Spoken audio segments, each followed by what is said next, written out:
আজকের টপিক হলো vitamin E deficiency.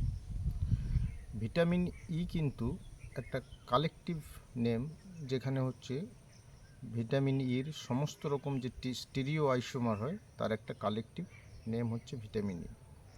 কিন্তু আমাদের বডিতে যে ভিটামিন ইটা হচ্ছে, হিউম্যান বডিতে যেটা কাজে লাগে সেটা হচ্ছে আলফা টোকোফেরল। নাও ভিটামিন ই জেনারেলি ডেফিসিয়েন্সি হয় যারা হচ্ছে ডেভেলপিং কান্ট্রিতে বসবাস করে, কারণ ডেভেলপ কান্ট্রিতে জেনারেলি ভিটামিন ই ডেফিসিয়েন্সি হয় না। এবং যে সমস্ত পেশেন্ট ধরুন ম্যাল অ্যাবজর্পশন হচ্ছে, যাদের অ্যাবজর্পশন ঠিকঠাক হচ্ছে না, যেমন সিলিয়াক ডিজিজের পেশেন্ট, যাদের ইন্টেস্টিনাল ম্যাল অ্যাবজর্পশন সিনড্রোম আছে, এবং যাদের ব্যারিয়াট্রিক সার্জারি বা ওজন কমানোর জন্য ব্যারিয়াট্রিক সার্জারি করেছে, সেই সব পেশেন্টে কিন্তু ভিটামিন ই ডেফিসিয়েন্সি। যাদের একটা ক্রনিক কোলেস্ট্যাটিক হেপাটাইটিস বা কোলেস্ট্যাটিক জন্ডিসের ফিচার্স আছে, বা সেই সব পেশেন্টের কিন্তু ভিটামিন ই ডেফিসিয়েন্সি হওয়ার চান্স আছে। এবার আমাদের এই ভিটামিন ই ক্যাপসুল কিভাবে আমরা দিতে পারি? একটা হচ্ছে পেশেন্ট হোল ক্যাপসুল সোয়ালো করতে পারে, আর একটা হচ্ছে টপিক্যাল অ্যাপ্লিকেশনস। হোল সোয়ালো কীভাবে করতে পারে? জেনারেলি যদি খাওয়ার পর বা খাবারের সঙ্গে খায় তাহলে কিন্তু এর অ্যাবজর্পশনটা খুব ভালো হয়, এবং অ্যাবজর্পশনের পর এটা কাইলোমাইক্রনের সঙ্গে ব্লাডে অ্যাটাচড হয়ে চলে যায় লিভারে কিন্তু কাইলোমাইক্রন থেকে ভিটামিন ই আপটেক হয়, একটা টোকোফেরল বা প্রোটিন লিভারে যেটা তৈরি হয়, সেই প্রোটিন থেকে এটা হেপাটিক ট্রান্সপোর্ট হয়। হেপাটিক আলফা টোকোফেরল ট্রান্সপোর্ট প্রোটিনের সাহায্যে এটা ইন্ট্রাসেলুলার ভিটামিন ই ট্রান্সপোর্ট হয়। নাও ভিটামিন ইর ফাংশনটা কি? ভিটামিন ই জেনারেলি ইউজ হয় অ্যান্টিঅক্সিডেন্ট বা ফ্রি রেডিক্যাল স্ক্যাভেঞ্জার হিসেবে। এটা আদার্স যে ভিটামিন সি বা গ্লুটাথায়ন এদের সঙ্গেও কিন্তু একসঙ্গে কাজ করে। ভিটামিন ই ডেফিসিয়েন্সি হলে আমরা কি পেতে পারি? না, ভিটামিন ই ডেফিসিয়েন্সি হলে একটা পেরিফেরাল নিউরোপ্যাথির পিকচার্স। এটা কি হয়? ভিটামিন ই ডেফিসিয়েন্সি যেটা করে সেটা হচ্ছে axonal degeneration of the large myelinated actions. ফলে কি হয়? যেটা পোস্টিরিয়র কলাম অথবা স্পাইনোসেরিবেলার যে সিস্টেম পাথওয়ে আছে তার হচ্ছে ডিজেনারেশন হয়।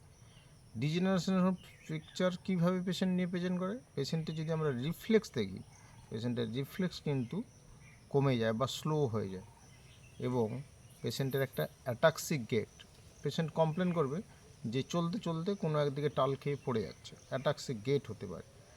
এবং স্কেলিটাল মাসেল যেগুলো আছে সেগুলোর মায়োপ্যাথি হতে পারে, এবং পিগমেন্টেড রেটিনাইটিস যেকে আমরা বলি, একটা চোখের প্রবলেম নিয়ে পেশেন্ট প্রেজেন্ট করতে পারে। এইসব প্রেজেন্ট করলে আমরা পেশেন্টকে জেনারেলি ভিটামিন ই সাপ্লিমেন্ট করি। এই ভিটামিন ই যদি দেখা যাচ্ছে যদি 400 মিলিগ্রাম বা 400 international unit per day supplement করি, তাহলে রিসার্চে কিন্তু দেখা যাচ্ছে যে এরা ক্যান্সার প্রিভেনশন বা কার্ডিওভাস্কুলার ডেথ, এই যে প্রিভেন্ট, এটা কিন্তু ঠিকঠাক প্রুফ বা প্রমাণিত নয়, বা প্রস্টেট ক্যান্সার প্রিভেনশন এটা কিন্তু প্রমাণিত নয়। বরঞ্চ দেখা যাচ্ছে যে আমরা যদি ডেলি ভিটামিন ই সাপ্লিমেন্ট করি তাহলে সমস্ত কার্ডিওভাস্কুলার ডেথ বা অল কজ মোর্টালিটি কিন্তু ইনক্রিজ করছে।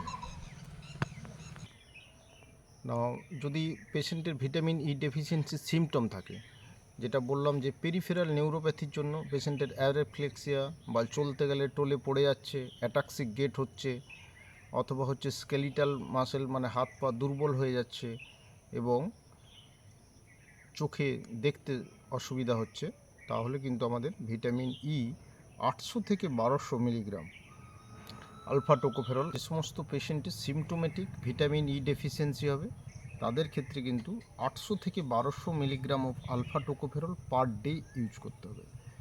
এছাড়া যে সমস্ত পেশেন্টের বাচ্চাদের ক্ষেত্রে কিন্তু যদি আমরা হাই ডোজ ভিটামিন ই দিই, তাহলে এটা অক্সিজেন ইন্ডিউসড যে রেট্রোলেন্টাল ফাইব্রোপ্লাসিয়া বা bronchopulmonary dysplasia as well as intraventricular haemorrhage এটা প্রিভেন্ট করে। আর আদার্স ইউজেস অফ যদি ভিটামিন ই আমরা দিই, তাহলে এটা কিন্তু মেন বা ফিমেলের ক্ষেত্রে সেক্সুয়াল পারফরমেন্স যে সেটা কিন্তু ইনক্রিজ করতে সাহায্য করে, এবং মাথার যে অনেকের চুল বা হেয়ার রিগ্রোথে, চুলের নারিশমেন্টে সাহায্য করে। চুলের নারিশমেন্টের জন্য আমরা কি করতে পারি না, ভিটামিন ই ক্যাপসুলটা খুলে তার মধ্যে যে লিকুইড ফর্মটা থাকে সেটা আমরা স্ক্যাল্পে ম্যাসেজ করলে তাহলে স্ক্যাল্পে ব্লাড ফ্লো বাড়ে যায় এবং হেয়ার রিগ্রোথে এটা সাহায্য করে। ভিটামিন ই যদি আদার অ্যান্টিঅক্সিডেন্টের সঙ্গে আমরা ইউজ করি, এটা কিন্তু ম্যাকুলার ডিজেনারেশন প্রিভেন্ট করে। এবার যদি আমরা এবার কিন্তু ভিটামিন ইর আরেকটা ইউজ যেটা আমরা করতে পারি সেটা হচ্ছে যেগুলো নন ডায়াবেটিক পেশেন্ট বা নন সিরোটিক পেশেন্ট, সে সমস্ত পেশেন্টের ক্ষেত্রে নন ডায়াবেটিক পেশেন্টের যাদের নন অ্যালকোহলিক স্টিয়াটোহেপাটাইটিস আছে, সেই সব পেশেন্টেও কিন্তু আমরা ভিটামিন ই ইউজ করতে পারি। এবার ভিটামিন ই আমরা যাদের চোখের তলায় কালি পড়ে যায় তাদের ক্ষেত্রেও কিন্তু আমরা ভিটামিন ই দিই, অথবা আদার অ্যান্টিঅক্সিডেন্ট হিসেবে সঙ্গে, যেমন ভিটামিন সি বা গ্লুটাথায়নের সঙ্গেও আমরা পেশেন্টকে, যেগুলো লিভার ডিসঅর্ডারের পেশেন্ট বা আদার পেশেন্ট তাদের ক্ষেত্রে কিন্তু ভিটামিন ই সাপ্লিমেন্ট দিই আমরা।